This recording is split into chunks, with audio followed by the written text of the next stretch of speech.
Presidente Mantovanelli, oggi qui all'Ordine degli Ingegneri per annunciare un nuovo intervento a Porta Borsari, questa volta con i fondi VAIA si riesce ad intervenire in maniera strutturale,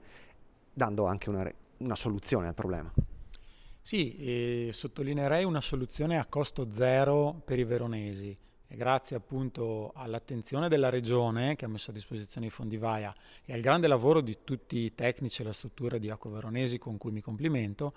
siamo riusciti a presentare oggi questo progetto che è diciamo, la parte finale di una serie di interventi che sono stati programmati in quest'area. Sappiamo che è un'area che soffre di allagamenti in maniera cronica ancora dalla fine dell'Ottocento, per cui sicuramente è una situazione molto complessa, una bella sfida che abbiamo preso in mano. Chiaramente noi come Acque Veronesi non possiamo finanziare direttamente questo tipo di lavori perché diciamo, sono in buona parte fuori da quella che è la competenza del gestore idrico, che raccogliendo soldi dalle bollette deve investirli in opere che riguardano l'acquedotto e la depurazione fondamentalmente. Però in questo modo riusciamo a mettere la sinergia, a mettere a frutto la sinergia sia con la Regione che è attenta a questi temi e sia con l'Ordine degli Ingegneri con i quali abbiamo iniziato una proficua collaborazione, in particolar modo con la Commissione Idraulica.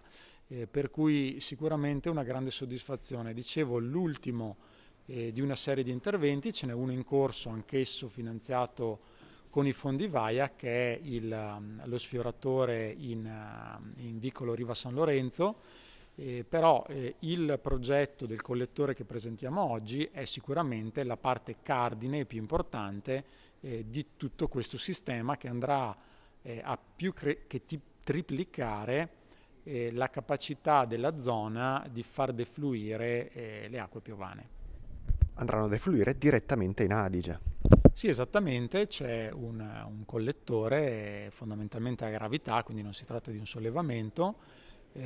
collegato direttamente all'Adige, chiaramente questo compatibilmente con i livelli del fiume, per cui in caso di piena poi devono entrare per forza di cose in azione un sistema di pompe articolato e una cosa da sottolineare è che particolare attenzione è stata posta in fase di progettazione a tutte le attività legate alla captazione superficiale, quindi riuscire a raccogliere l'acqua e portarla dentro il collettore.